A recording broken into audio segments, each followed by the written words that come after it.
There aren't many scores floating around, but if you want to grab one from a seat and maybe pass it on,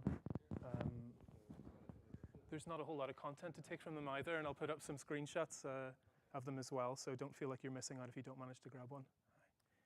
Hey, welcome everyone, and anyone watching us online, either right this minute or later on at your own leisure.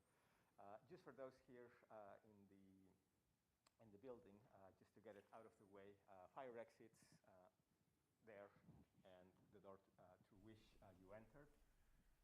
It is quite a pleasure to receive Rory, former student and longtime friend, who's here now to present his recent work and recent compositions.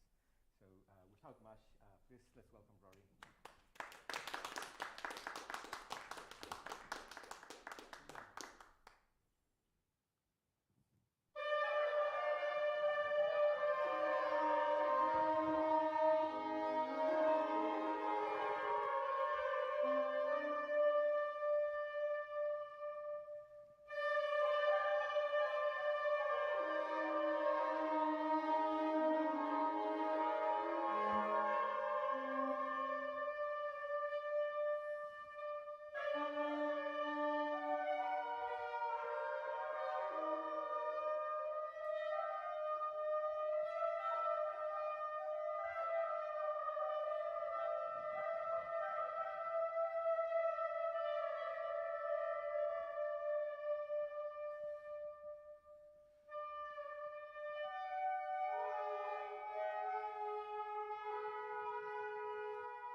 So thank you very much, Miguel, for the kind introduction.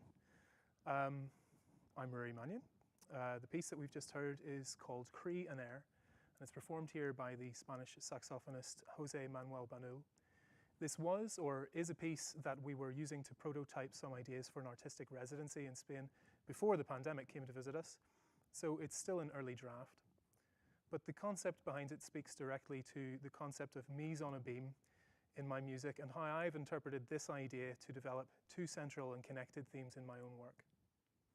In this collaboration, Jose and I had spoken about writing a kind of imaginary folk music for a culture and a people that never really existed or perhaps hadn't made a record of themselves. And to that end, we talked about the different styles of playing that they might have had and how they might interpret a central melody or air with different ornamentation and the like. So the piece contains copies of copies of copies, which are all played simultaneously and eventually whittled down to the heart of the melody, a kind of decrescendo in density, where this proto-piece takes its title from, the heart of the air. So today I want to talk about how I've used this concept of mise on a beam as a kind of backbone to a lot of my music of the past 10 years or so, a conceptual framework that I believe speaks through the music in two related ways. So the French term mise en abîme literally means placed in the abyss, but it's commonly understood as the experience of standing between two mirrors and seeing your own reflection recreated into a kind of perceived infinity. In the arts, it's the technique of placing copies of an object within itself, a copy of an image within an image, or embedding a story within a story. In my own music, I found several ways to apply the idea of mise en abîme, one in which the musical forms are based on straight lines and predictable trajectories, a sort of leading to the center that's intended to condition particular perceptual shifts in the audience's experience. In another sense, mise en abîme refers to the translation or even reappropriation of my own musical materials as a means of generating new media objects. And that has involved developing a personal approach to using music technology, exploring flow and intuition, and finding ways to be less reliant on notation as a composition method. In each of these instances, I think of mise en abîme as a way of finding continuity between the experience of writing a piece and the experience of hearing it in performance. It cuts to the heart of what's important to me as a musician, that listening to music should be an immersive experience in and of itself, an experience which reveals itself over time and is fundamentally designed to bring the audience with it. It's an idea which is presented precisely in the works of composers and artists like James Tenney, Alvin Lucier, and James Turrell, all of whom have made a great impression on me and my music in recent years. Alvin Lucier's I Am Sitting in a Room projects the composer's own voice into an imaginary abyss through a cyclical process of recording and playback. Each iteration adds to a sequence of illusory audio spaces that are not simply carbon copies of the old ones layered with new information, but they're essentially enriched with the resonances and the harmonies that reveal the acoustic properties of the performance space. But not only does it reveal the qualities of the acoustic space and the voice, but also of the tools themselves. In this sense, the abyss begins to manifest itself in the materials that it processes, leaving lasting imprints on each replication and revealing aspects of its own nature. Within a context like Lucier's, the mise en abîme can be seen as an endless stream of creative possibilities. And here the process of authorship and direct experience of a work become more intertwined as the composer creates a space in which he or she can relate to the work as an outside observer. The formal trajectory of this work is essentially quite simple. It's like Lamont Young wrote in his composition number 10 of 1960, draw a straight line and follow it. It's this simple linear approach to formal construction that I've brought into much of my own music, essentially taking something as simple as a crescendo or a rallentando or both, and mapping it onto a larger scale to affect a particular mode of listening and experience for an audience. Like the known trajectories of unfolding natural phenomena, like the dawn or a sunset, the inevitability of their conclusions brings sharp focus to their present. This knowing or sensing in advance conditions a particular kind of response, one that assesses and absorbs the quality of each preceding, current, and coming moment almost simultaneously. It's active listening by design, it's flow, and it's a kind of meditation. This is Pete Ashton's I Am Sitting Instagram, a kind of visual analog to Lucier's audio piece. So I'll read the text a little like Lucier reads his text in his own piece. I'll just read it the once, obviously. I am logged into an Instagram account identical to the one you are in now. I'm posting a photograph and I'm going to screenshot and repost it again and again until the compression artifacts of the algorithm reinforce themselves so that any semblance of the photo, with perhaps the exception of pattern, is destroyed. What you will see then is the algorithm of Instagram articulated by photography. I regard this activity not so much as a demonstration of a physical fact, but more as a way to smooth out any irregularities my photo might have. In these two examples, on the left, there's the artist, Chris Boyd, a collaborator of mine over the past few years, in which he uses some social media artistic filters to gradually reveal his own portrait over time. And then on the right, another piece which I wrote a response to as Violin Solo some years ago, the Iranian Dutch artist Navid Noor. I enjoyed the obvious crescendo pattern in these succession of ever-burnt matches. In each of these examples, the method of composition could be said to be autotelic. In other words, that its own purpose or meaning was in the experience of following a particular process or method to its conclusion. How it reveals itself over time, all the while giving immediate feedback to the creator or observer, is a constituent part of the flow experience, as defined by Hungarian-American psychologist Mihaly Csikszentmihalyi. I think about this model a lot with regards to my own composition. I've often felt quite stifled by my own personal abilities to write music with notation as the primary means of generation and delivery. And for several years, I experimented a lot with audio to MIDI softwares that would generate a kind of messy black MIDI type result that I could then sift through and refine into larger gestures or through composed pieces. And a few years ago, I made this data feedback model to describe my own workflow for myself, to track how materials would undergo different translations from potentially improvised electronic performances in my home studio to something essentially through composed and fully notated for performers.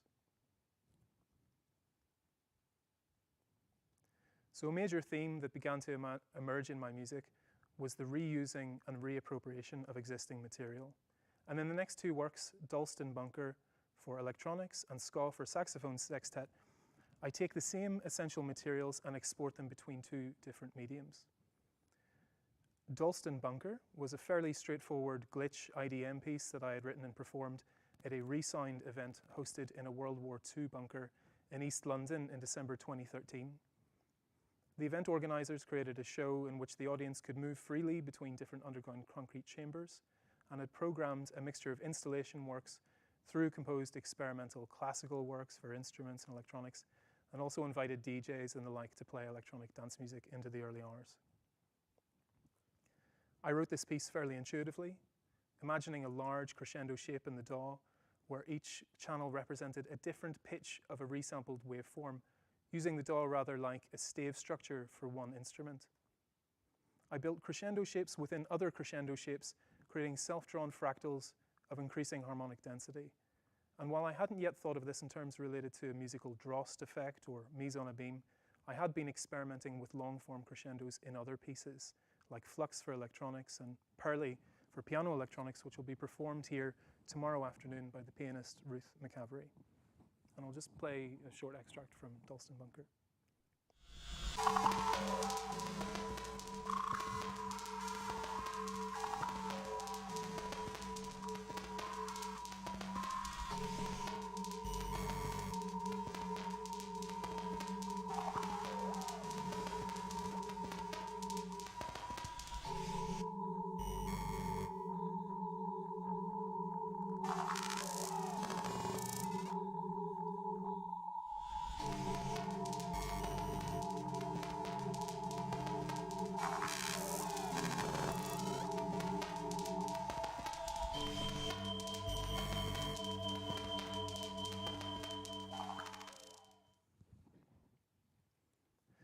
So when I was asked to write a piece for the installation construction at the Royal Academy of Arts in early 2014, I decided to take the harmony and the structure of this piece, Dulston Bunker, wholesale and arrange it for saxophone sextet. Grafton Architects from Dublin had created a massive work of suspended concrete-like shapes that immediately reminded me of the Dulston Bunker. There was a built-in lighting design that transformed over time and cast shadows on the ground and on the observers. The shadow's direction, shape, and intensity changed over time, and I noted a structured intensification of the lighting spanning around 7 minutes that culminated in an intense pool of light in the center of the floor and a light-flooded chimney in the center of the structure that pointed to an unseen zenith. The relationship between the intensification of the lights and the increasing harmonic density in the original piece was a key interest from the start, but I also wanted to explore other forms of linear, trajectory-based development, and so I structured a set of improvisatory rhythms that the players could choose from that would gradually lengthen and broaden the piece as the piece began to swell and build. It's a relatively short piece, and there is a score floating around somewhere. So I thought we might actually listen to all of it.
So I want to explore engagement in terms of the audience's willingness to engage, to listen more intently, as provoked by specific musical devices, and their own perceived ability to comprehend the musical narrative, as is enabled by an essential simplicity or even obviousness in the musical language.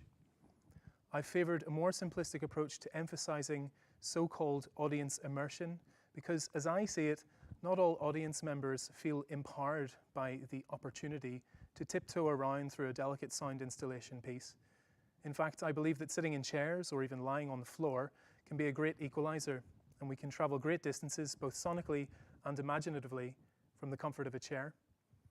In this sense, I believe that a work's immersiveness directly relates to its ability to encourage listeners to envisage their presence in the performance space in an imaginative way, and whether they are seated or not should not hinder their personal interpretation of the space around them.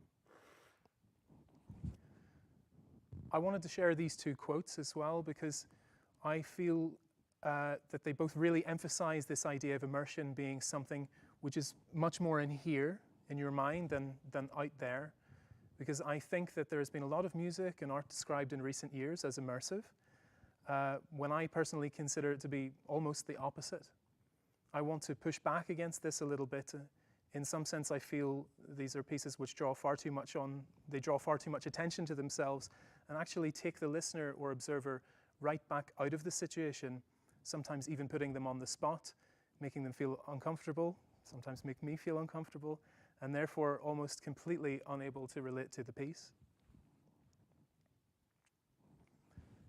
So in thinking about this, I found a great deal of inspiration in James Tenney's postal pieces of the late 60s and early 70s, in which he frequently explored the swell idea and, quote, the unadorned use of musical structures which will produce meditative perceptual states. And if you're not familiar with this particular piece, having never written a note for percussion, it's a piece for solo tam-tam player that lasts for a very long time. I think the first time I heard it was actually in the Dulston Bunker. That venue got a good outing for a few years. And solo tam-tam player, about half an hour long, I think. I heard it from another room, and I thought there was actually electronics happening, and afterwards I thought it was a choir, and I wasn't disappointed when it was a solo tam-tam. It's really, really impressive and incredible piece.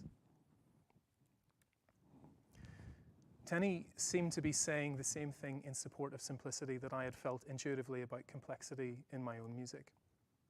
In his essay Meta Hodos of 1961, Tenney spells out the limits of listeners' capabilities in perceiving the difference between detail on the micro scale and detail on the macro scale. On that issue of complexity in listening, Tenney says, he will be like a person learning a new language who misses the sense of a sentence heard in that language because his mind has stopped to translate the first or the second word of that sentence. I was personally experiencing this stopping of the mind when listening back to my own music. Pieces were basically collapsing under the weight of their own ideas and associations, which weren't particularly heavy, to be honest, but I felt that I had to address this continuity between writing a piece of music and listening to it in a much more direct way. The phenomenologist, Don Eade, refers to the listener's temporal focus. He says, quote, the narrower the focus, the more the background recedes into a fringe appearance. And it's this balance of attention and awareness that I want to recreate the conditions for in my music. So in this sense, the process of mise en abîme is essentially a linear formal design in which the replication or extension of musical materials cultivates an understanding of the materials themselves and their developmental trajectories. It's through observing how new qualities or artifacts emerge or dissipate across time that listeners continue to be engaged in the present moment. So the next piece that I'd like to talk about is Homage Without Permission, and this is a performance project for prepared piano and live electronics that I've been developing in partnership with the Swiss pianist Antoine Françoise. The homage of the title refers to Lamonte Young's The Well-Tuned Piano, a work which Antoine had attempted to perform on several occasions, but was delivered several cease and desist letters from the composer's solicitor. In its inception, our piece was an attempt to recreate our own version of The Well-Tuned Piano without risking a fine for infringing on Lamonte Young's very meticulously authored work. In our piece, the piano is prepared into discrete sections, or drawers as we refer to them, each with their own distinct set of embedded materials, and the piano sounds are amplified and processed directly by the electronics.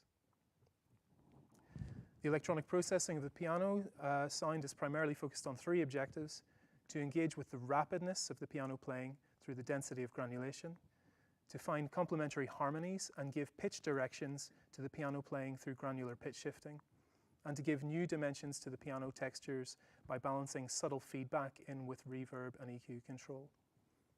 Homage without permission has an episodic form, gradually moving from the lowest to the highest registers of the piano, and the pianist eventually plays beyond the highest end of the keyboard, creating pitchless fingernail taps and clicks, which are processed by the live electronics into swarming granular clouds.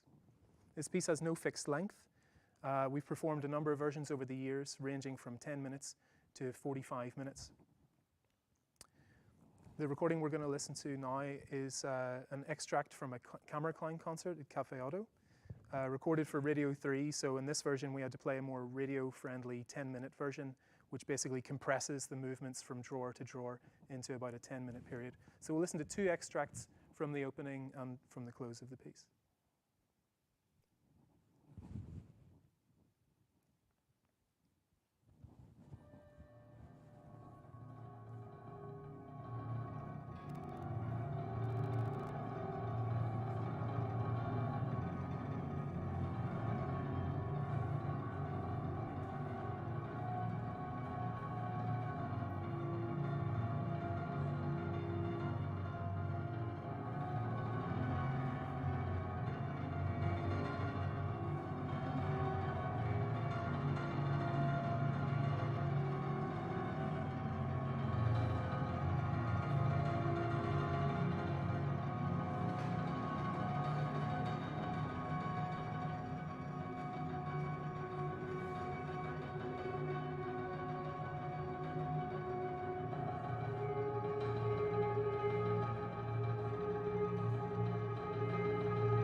So the form of this piece is essentially created by us extending and dovetailing each of the drawer episodes one into the next, aiming to make as smooth a transition as possible from one timbral region to another.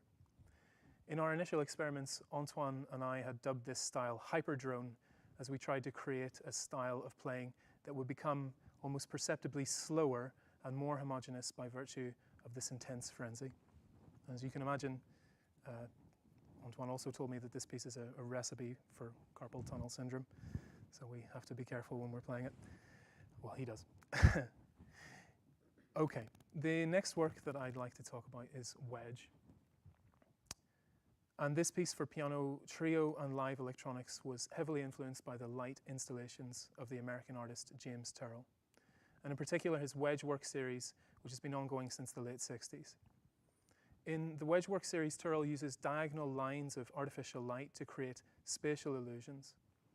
The interplay of crisp lines of light, vivid colors, and hazing effects give the viewer the impression that space is expanding before them.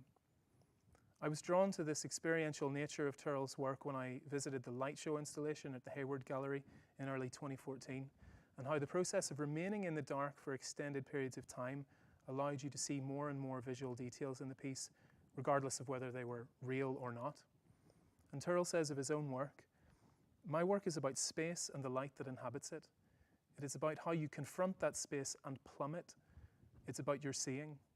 As you plumb a space with vision, it's possible to see yourself see, and this seeing, this plumbing, imbues space with consciousness." And the Canadian composer R. Murray Schafer, he described the possibility of auditory parallels to this phenomenon in visual perception. He says, "A phenomenon like irradiation, by which a brightly illuminated area seems to spread, does seem to have an analogy in that a loud sound will appear to be longer than a quiet one of equal duration."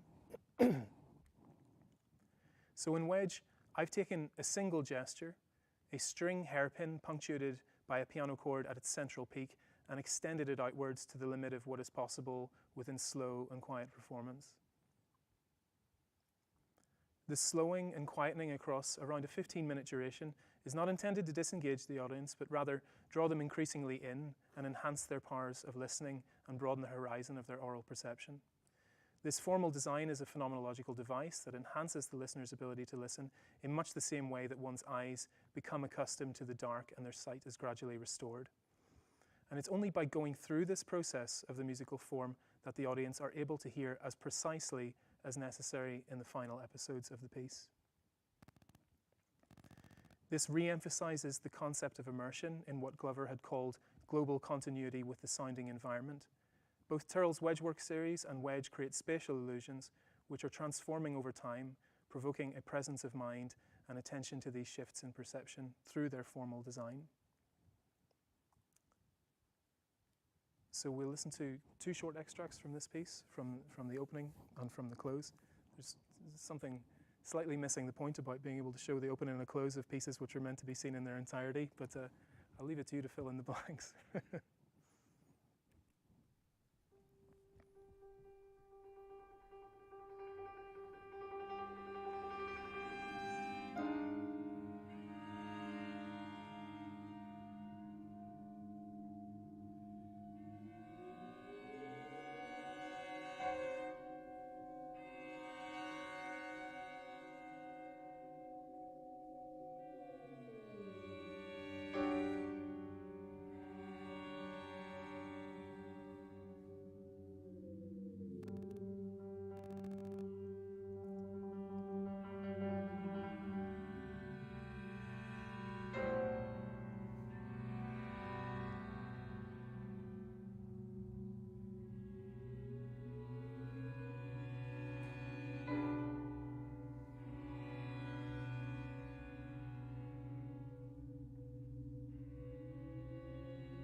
Something which I really appreciated about the premiere of that piece, the performance you just heard, might be of some interest, is that when they premiered this at the festival called QE Classic in Switzerland, they played it twice.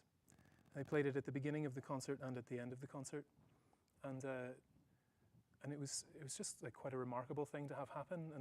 And you know, there are not many pieces that would frame quite so well. But I was very pleased with how the audience responded to it. On each occasion, it seemed to bring them into the concert and then release them from it, and really put into my mind what an almost mechanical piece it was. It's still emotionally intact as well. I have much less to say, actually, about my last two examples. It's just a pleasure to be able to share some music with you here today. I have a short extract from a piece called Emel Natina, which will actually be performed here tomorrow afternoon for cello trio and live electronics. And then I had written an accompanying piece, kind of a brother or sister piece to it, called Clapolis Namagin, for which I think there's maybe a score or two floating around.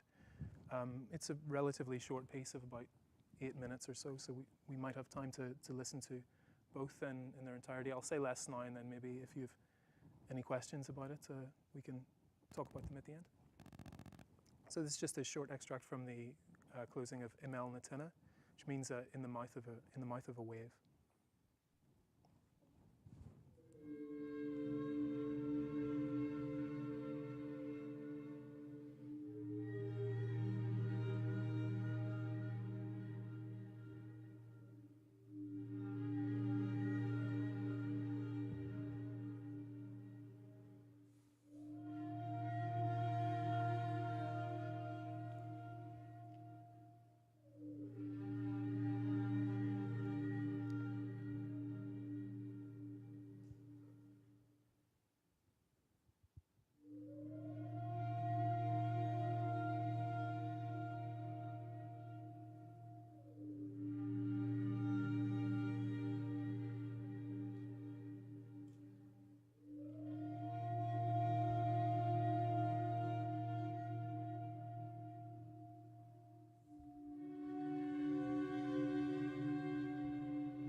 So those are the end of these pieces. Be happy to answer any questions about them if you have at all. Thank you.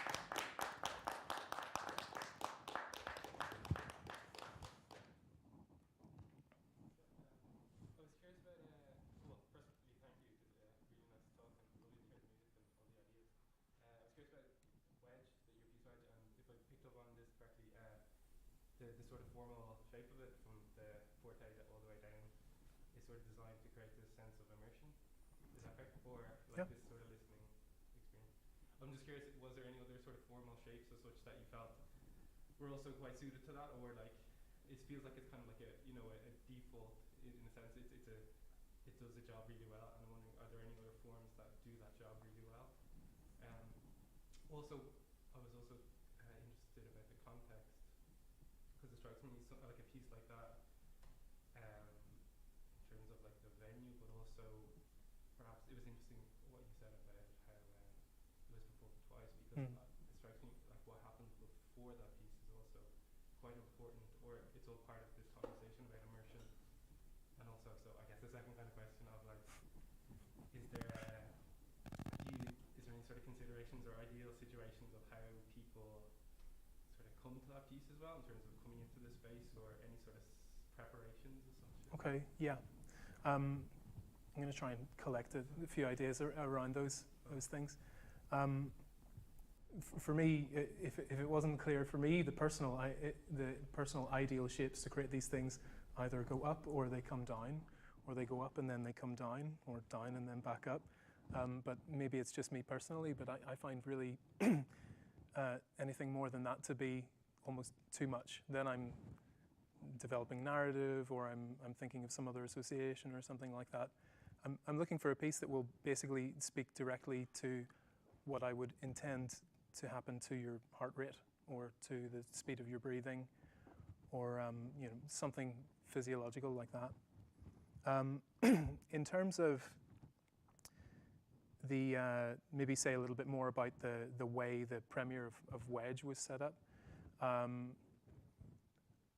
It was a small town, and once a year they had this big festival, and it was like everybody went to this festival. But they're not a new music town or anything like that, and the majority of the rest of the festival is classical music, and they brought in basically 2 young composers to do this, the experimental side of things. It was geared for failure, basically, is the way you might put it. And in a lot of ways, that's why I wrote this piece. I had been thinking for a long time, and I think we all might know what I say when we're oftentimes writing music for the people who already know about this music. And particularly, I have this in the back of my mind, like, I want something that speaks to the so-called uninitiated. And there's really no room for doubt in what's being asked of you in a piece that slows down and quietens, and you may be not particularly familiar with the harmonic language of that piece, or even the fact that it's got sine waves or whatever else other language is being thrown at you. There's just no mistaking what the piece is asking you to do. It's asking you to slow down. And maybe just the last thing to say about it is we're all kind of arranged in like cabaret style seating. So everybody was sitting around each other, and I'm sure we're all familiar with the idea of sitting beside a heavy breather in a concert, or somebody with a cold or something like that. And there's this tension that, depending on the type of person you are, that can kind of build up on you. Like when this person's getting in the way of the music, they're doing something to disturb what it is that I'm hearing. And this just kind of, for me, and when I spoke to other people about it afterwards, the audience were very open with how they felt about it. This just kind of totally flipped that on its head. I enjoyed how I could hear such and such beside me. I knew how close I was to them. There were sounds coming from outside the concert hall which had just moved into this space, or rather the music seemed to have brought us forward to them. They hadn't come in through the walls and got in the way of the music, quite the opposite. The music dragged us outside to that. And so when the piece ends, it ends because it kind of has to. It's gone kind of as low and as long as it can. But you take that feeling with you afterwards. that's something I'm trying to achieve in this kind of music. Not all music will do this, but this is very much a kind of mechanical, physiological, phenomenological, meditative sort of thing I'm trying to do with this kind of thing. I hope that maybe covers some of the questions you had.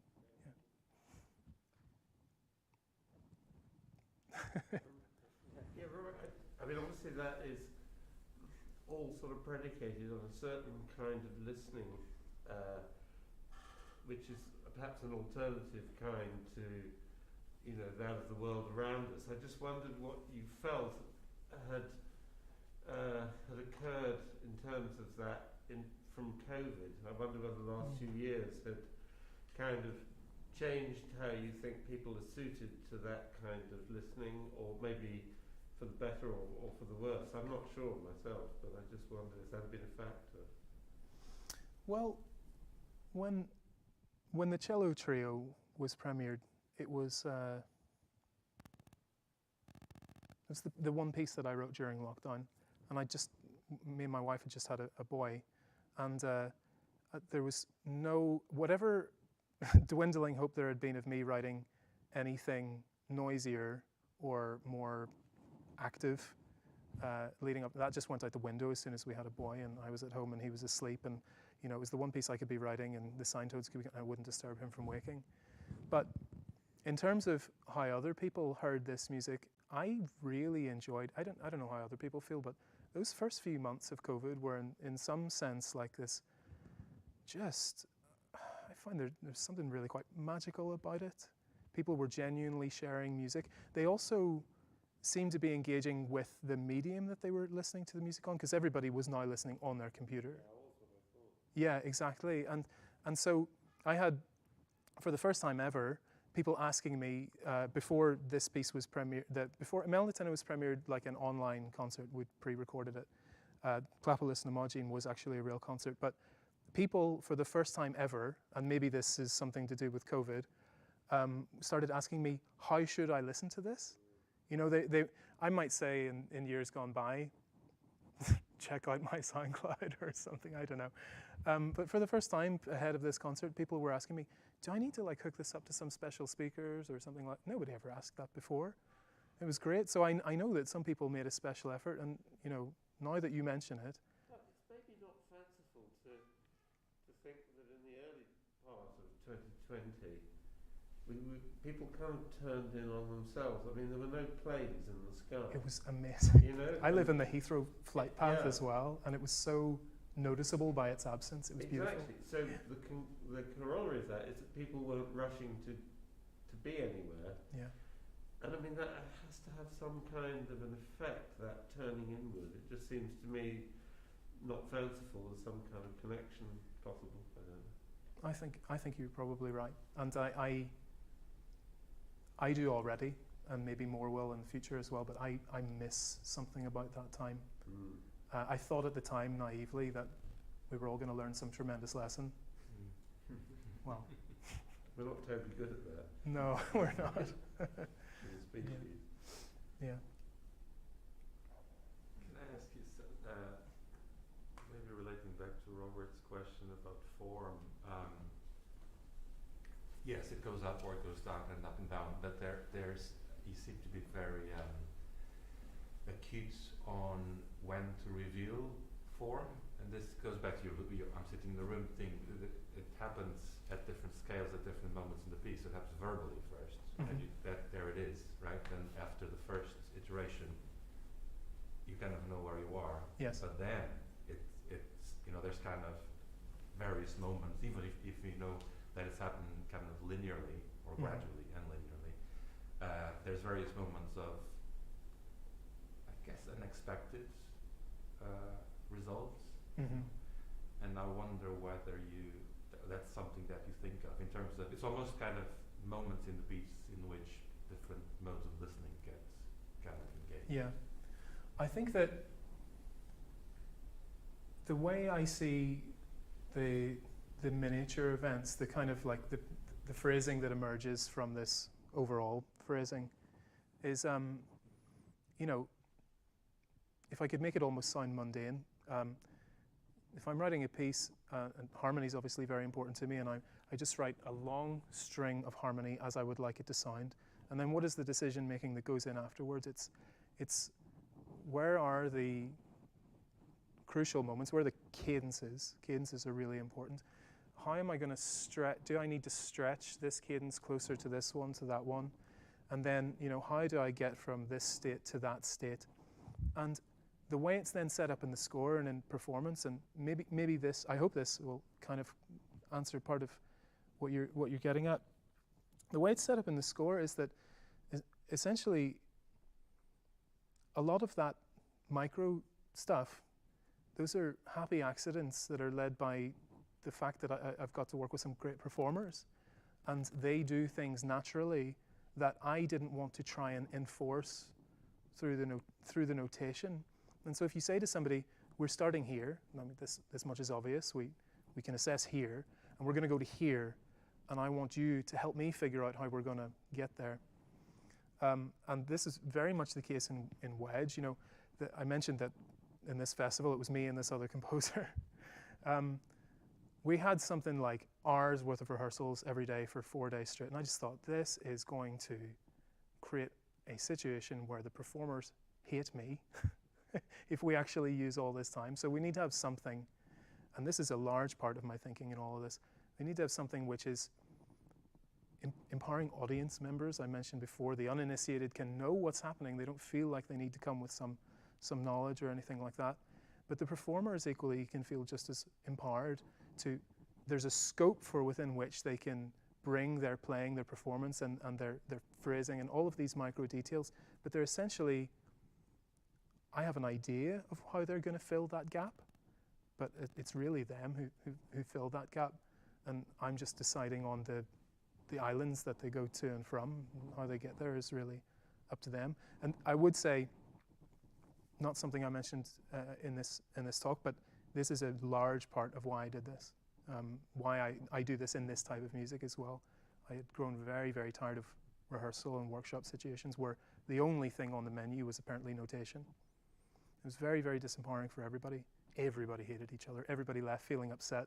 Nobody felt proud of what they were doing.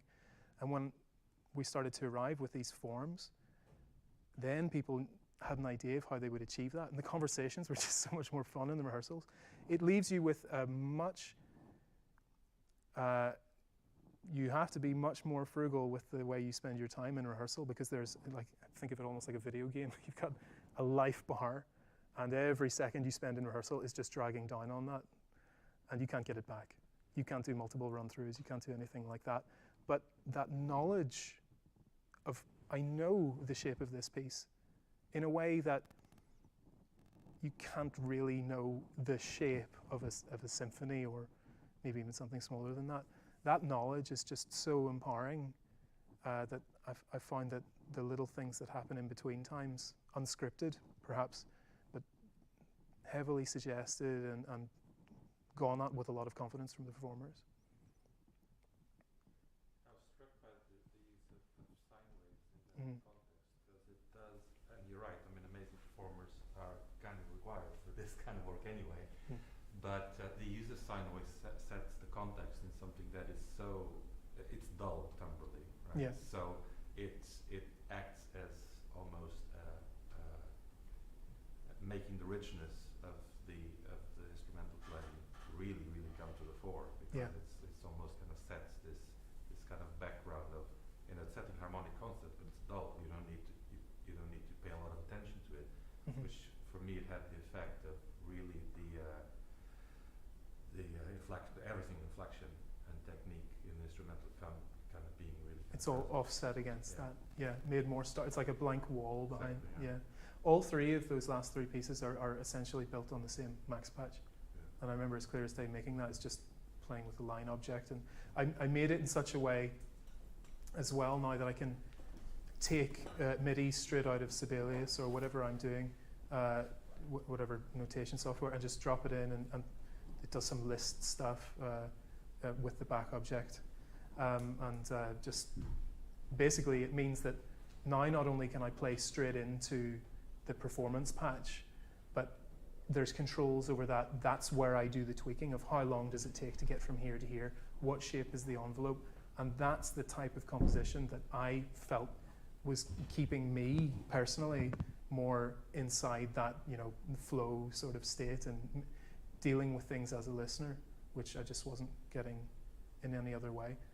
That idea of sitting quietly and trying to imagine the rhythm and then transcribe the rhythm that I imagine. I mean, that wasn't doing it for me. Well, on that happy note, we're going to be ending the transmission. Everyone is, of course, invited to come back tomorrow for the concert. Those in the room, I think Rory might still have a few minutes if there are other questions. But that will be the end of today's talk. Thanks, Miguel. Thanks to Rory again. Thanks very much.